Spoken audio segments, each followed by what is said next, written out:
Tapi Cina hebat, dia sadar. Cina hebat dan dia sadar. Oh, permainannya begini. Kita harus main lebih pintar lagi. Jadi apa yang dilakukan Cina? Setelah di tahun 2010 mereka diperkosa habis-habisan, harus pegang surat utang Amerika Serikat 2,8 triliun tahun 2010. Tahun 2011 Cina langsung bikin program, oke, kalau gitu kita harus bisnis lebih banyak lagi. Namanya kan mindsetnya mereka bukan mau berperang ya Bapak Ibu. Cina gak ada mindset mau berperang. Beda sama negara yang dikit-dikit ngebom Venezuela gitu, ngebom Yemen, Afghanistan, Irak gitu. Katanya negara cinta damai. Tapi sampai detik ini kita gak pernah lihat Cina ngebom Nicaragua gitu kan ya. Gak ada tuh. Gitu. Atau Cina ngebom Australia gak ada. Tapi ya udahlah, oke lah. Bayar jatah preman. Di Indonesia buka bisnis aja jatah preman ya. Di planet bumi buka bisnis level negara ternyata ada jatah preman juga. Gitu ya, premannya di Amerika Serikat. Oke lah, begitulah. Kalau gitu kita harus bisnis lebih banyak lagi kalau begitu. Namanya juga pengusaha, nggak mengeluh. Bisa ngelawan nuklir superpower, ribuan nuklir. Ya oke lah, kalau gitu solusinya cari duit lebih banyak lagi kan gitu ya. Apa yang dia lakukan setelah dirampok besar-besaran di tahun 2010, mereka buka yang namanya TPP. Ini perjanjian perdagangan bebas Trans-Pasifik. Dilakukan sama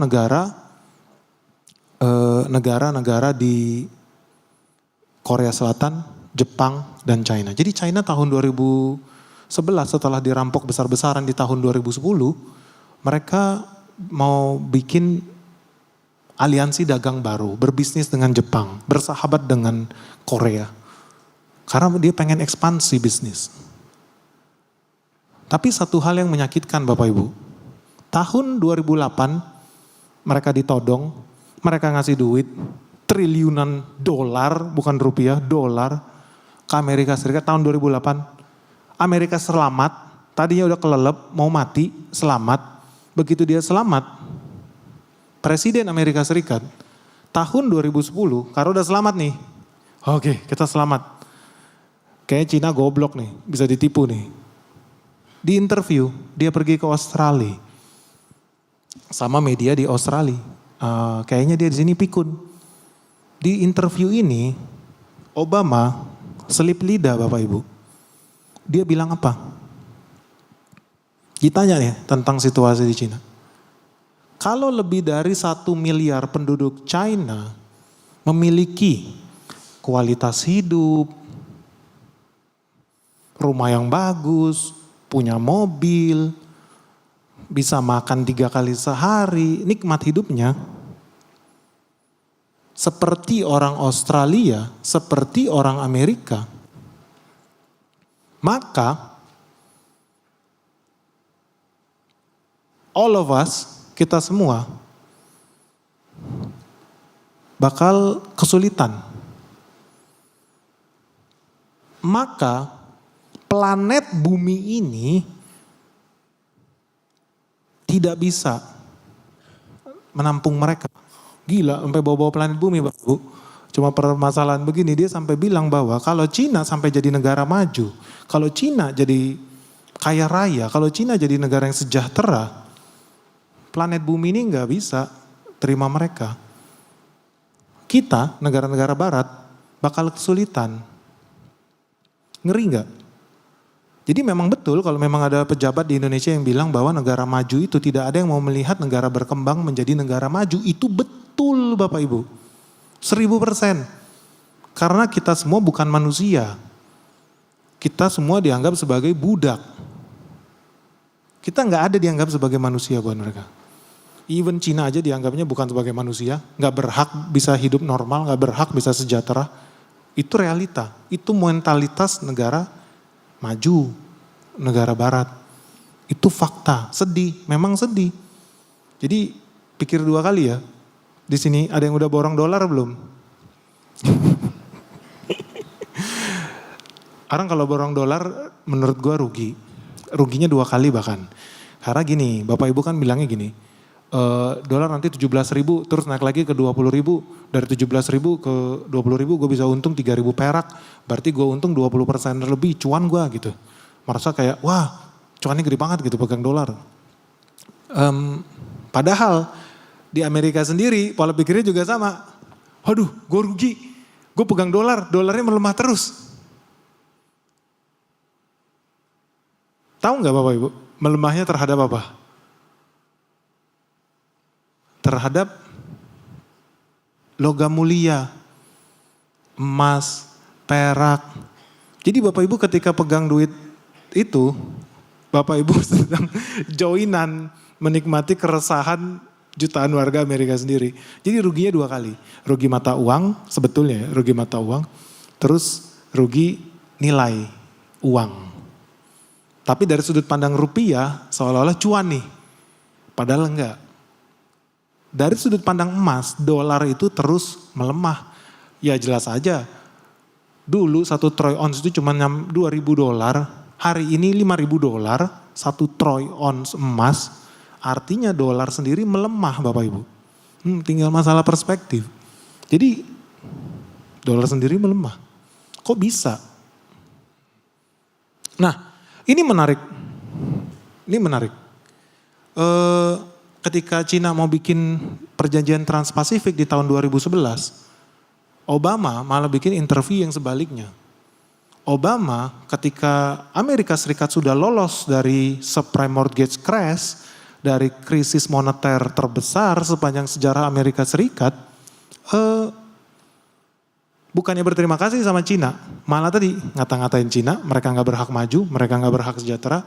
Dan yang kedua yang dia lakukan, ini dokumen US Army, apa yang dilakukan, mereka melakukan naval rebalancing.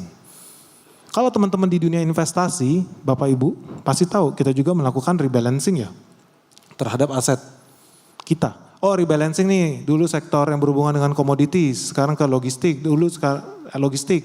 Masa depan berhubungan dengan teknologi. Terus dari teknologi kita rebalancing lagi ke sektor yang berhubungan dengan perbankan. Oh perbankan itu kita as an investor.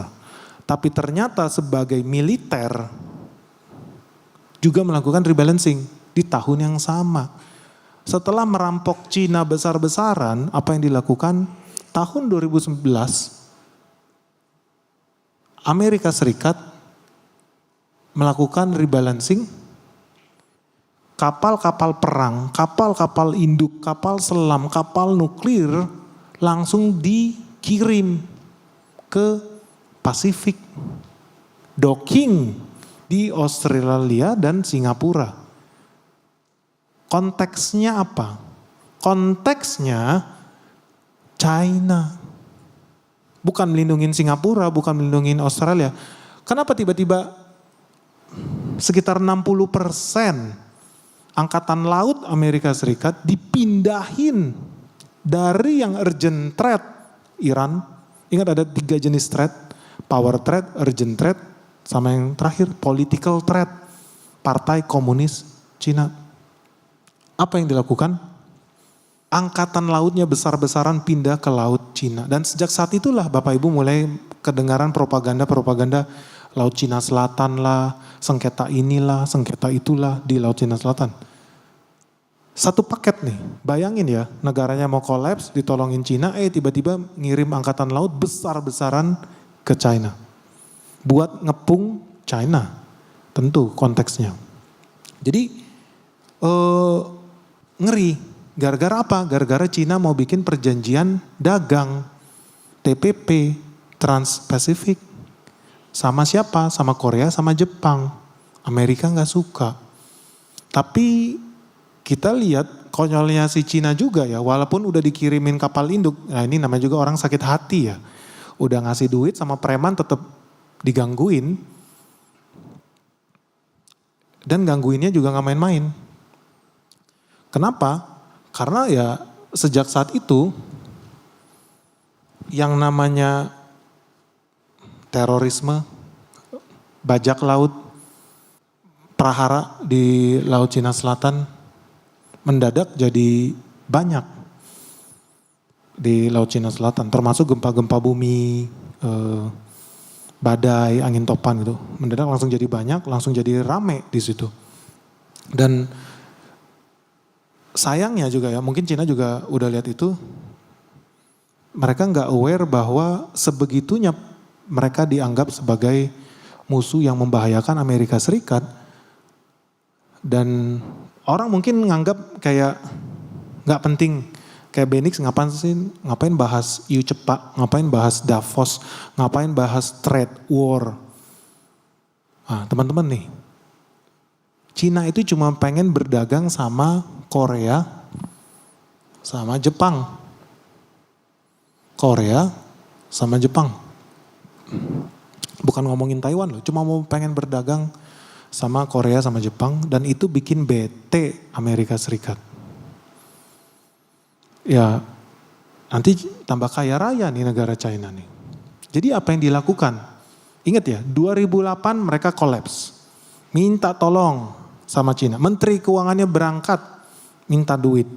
Terpaksa Cina kasih duit. Setelah kasih duit dikata-katain sama Obama. Ini lu gak berhak jadi negara maju. Loh, lu udah terima duit gua, mendadak lu ngomong begitu gitu. Tahun 2010, tahun 2011 ngirim kapal perang. Tahun 2011. Kenapa itu menarik? Karena ternyata Cina tetap pada saat itu ya, tetap mentalitasnya berdagang, berbisnis, nggak mau cari masalah. Oke, baik-baik aja kita. Kita bakal bikin free trade area sama Jepang, Korea 2012.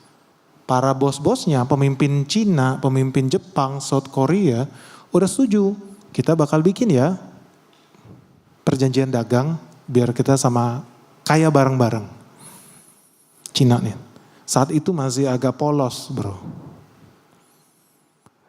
Dia melakukan kesalahan fatal.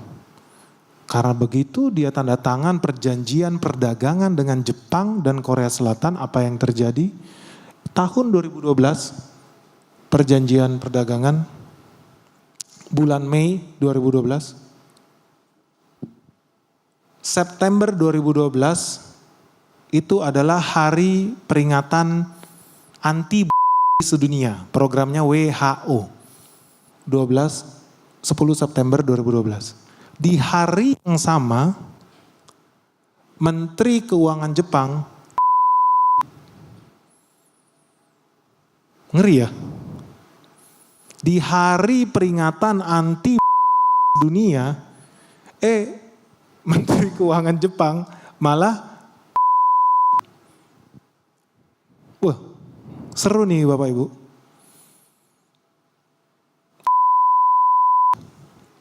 Ketemu udah jadi mayat. Gak lama setelah Menteri Keuangan Jepang, tentu kebetulan yang luar biasa, dunia ini terlalu banyak kebetulan. 2012 bulan September, gak ada 1 minggu, duta besar Jepang buat Cina mati juga. Matinya ngeri lagi, matinya lagi jalan. Mau beli makan malam, jadi dia mau beli sushi buat istrinya pulang kantor, dia mati di pinggir jalan, di trotoar Bapak Ibu. Kebetulan tentu saja, jadi semua ini adalah kebetulan. Kebetulan Cina mau tanda tangan perjanjian perdagangan bebas. Kebetulan Amerika Serikat udah pegang duit dari Cina.